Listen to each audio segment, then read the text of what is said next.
حضرت ابن الجوزی رحمۃ اللہ علیہ فرماتے ہیں کہ ایک درویش تھے، حضرت ابو ہاشم ان کا نام تھا.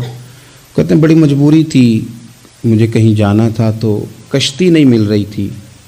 اچانک ایک کشتی گزرنے لگی تو میں بھی سوار ہونے لگا تو ملاح نے مجھ سے کہا کہ یہ ایک صاحب بیٹھے ہیں، بڑے امیر ہیں، ساتھ ان کی کنیز ہے، انہوں نے مجھ سے بک کر لی ہے ساری کی ساری. کیا عقیدہ سی سالم کرا لیا ٹانگا، وہ ساری کی ساری بک کر لی ہے تو میں تو کسی کو نہیں بٹھا سکتا. تو وہ جو صاحب بیٹھے تھے بڑے سیٹھ آدمی تھے، کہنے لگے میاں آپ کسی اور کشتی میں بیٹھو. جو ان کی کنیز تھی نا وہ کہنے لگی چہرے سے کوئی نیک آدمی لگتا ہے، چلو اتنی سواریوں کی جگہ ہے، کسی کونے کھدرے میں بیٹھ جائے گا، ہمارا کیا جائے گا.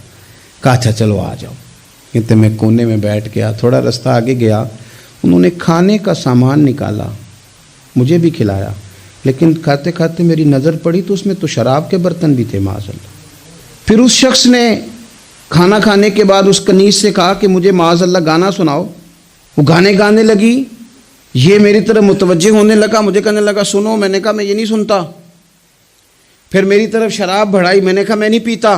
تو کہنے لگا تو کیا سنتا ہے، تو کیا سنتا ہے. تو کہنے لگے میں سناؤں کیا سنتا ہوں. کہا سنائیے. فرماتے میں نے قرآن پاک پڑھنا شروع کر دیا. کچھ لوگ، میں آپ کو یقین سے کہتا ہوں، کچھ لوگ ایسے ہیں جن کی زندگی دور گزر گئی ہے مسجد سے. انہیں کو بندہ چاہیے جو تھوڑا سا جا کے پیغام حق سنائے. یعنی ان کو پتہ ہی نہیں ہے کہ دین میٹھا کتنا ہے، حسین کتنا ہے، قرآن میں چاشنی کتنی، سرکار کی تعریف کا، نعت خوانی کا رنگ کتنا شاندار ہے. میرا یہ ماننا ہے کہ جسے رب رسول کے رنگوں کی خوشبو کا پتہ چل گیا نا، پھر دنیا کا کوئی اور رنگ اسے اپنی طرف مائل کر ہی نہیں سکتا، سوال ہی پیدا نہیں ہوتا. کچھ لوگوں نے سونگا نہیں ہے، آئے نہیں ہیں، قریب نہیں آئے. تو شیخ ابو ہاشم کہتے ہیں مجھے کہنے لگا سناؤ نا. امیر آدمی تھا، کبھی اس طرف گیا ہی نہیں تھا. ڈھیروں لوگ ہیں جو نہیں مسجد جاتے. الہاکم التکاثر حتی زرتم المقابر. اللہ فرماتے ہیں کہ تمہیں دولت کی ہرس نے اتنا عجیب الجھا دیا کہ قبروں تک پہنچ گئے تم. بہت سارے لوگ ہیں قبر میں چلے جاتے ہیں، مسجد میں نہیں آتے. تو کہتے ہیں میں نے اسے چند آیتیں سنائیں، اس کی تو کیفیت ہی بدل گئی. کہنے لگا مولانا زندگی بڑی گناہوں میں گزری ہے، اب توبہ کر لوں تو مالک معاف کر دے گا. کارنامے خطرناک ہیں، پیچھے رجسٹر کالا سیاہ، معافی ہو جائے گی. دولت بڑی تھی تو پھر ہم نے بھی شراب کباب شباب میں اڑا دی ساری، معاف کر دے گا. تو کہتے ہیں میں نے کہا ہو بندے کے آنے کی دیر ہے، اس کی رحمت تو فوراً ہی قبول کر لیتی ہے. ویسے بھی عدل کریں تے تھر تھر کمبن، اونچیاں شانہ والے تجھے فضل کریں تے پھر تے بخشے جامن میرے جے منہ کالے. کہتے اس نے اس کنیز کو آزاد کیا، دولت اللہ کی راہ میں خیرات کی، 40 سال میرے ساتھ رہا. پھر میں نے اس کی زبان سے سوائے خیر کے جملہ نہیں سنا. ایک کی بات کرتا تھا، کہتا تھا شیخ کاش آپ مجھے تھوڑا پہلے مل جاتے، زندگی سے یہ گلہ ہے کہ تو ذرا دیر سے ملا ہے. پہلے مل جاتے نا تو شاید میری زندگی کچھ اور دن بن جاتے، تھوڑی دیر اللہ والے کی صحبت.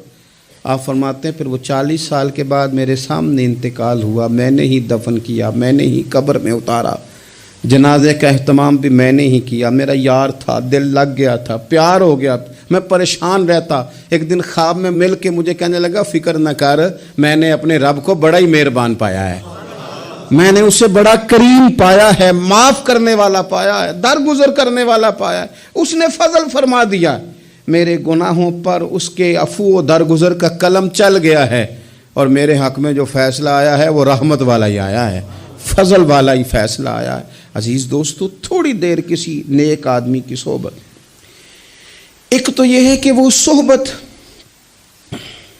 تقوی کی طرف مائل کرے گی. تو برے آدمی کی صحبت نا آپ کی طبیعت میں ہیجان پیدا کرے گی. ہیجان، وہ لوگ ہی ہوتے ہیں جو مل کے کہتے ہیں چھوڑ ساری دنیا داری ہے، پیسے ہوں تو سارے ٹھیک ہیں. یہ لوگ ہی ہیں جو یہ سبق بھی پڑھاتے ہیں.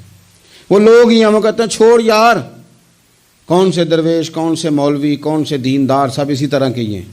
یہ لوگ ہی ہیں جو کہتے ہیں چھوڑو میاں تم کس چکر میں پڑ گئے، ابھی تو اتنی عمر پڑی ہے.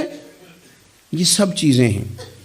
ہمارے حضرت صاحب رحمۃ اللہ علیہ ارشاد فرمایا کرتے تھے کہ بڑے بڑے گھروں کے مہمان نہ بننا، ورنہ بڑے بڑے اونچے اونچے مکان تمہارا بھی دل چاہے گا کہ کبھی میرا بھی اس طرح کا گھر ہو جائے نا۔ بڑے بڑے اونچے اونچے منصب دار لوگوں کے پاس نہ جانا، ورنہ تمہارا خیال بڑھے گا۔ دعوت کے لیے جانا، پیغام حق کے لیے جانا، وہ معاملہ ایک الگ ہے، لیکن اس شوق سے جانا کہ یہ بڑا آدمی ہے، فرمایا تمہارے لیے مشکل ہو جائے گی۔ تمہارا دل کہے گا کہ تو اتنے بڑے گھر میں کیوں نہیں رہ سکتا۔ اور پھر میں نے یہ بھی دیکھا ہے کہ بڑے بڑے خیر والے لوگ تھے لیکن صحبت بری مل گئی، لوگ نہیں ٹھیک مل سکے، مشیر نہیں ٹھیک مل سکے، معاونین نہیں ٹھیک مل سکے، رستے میں رہ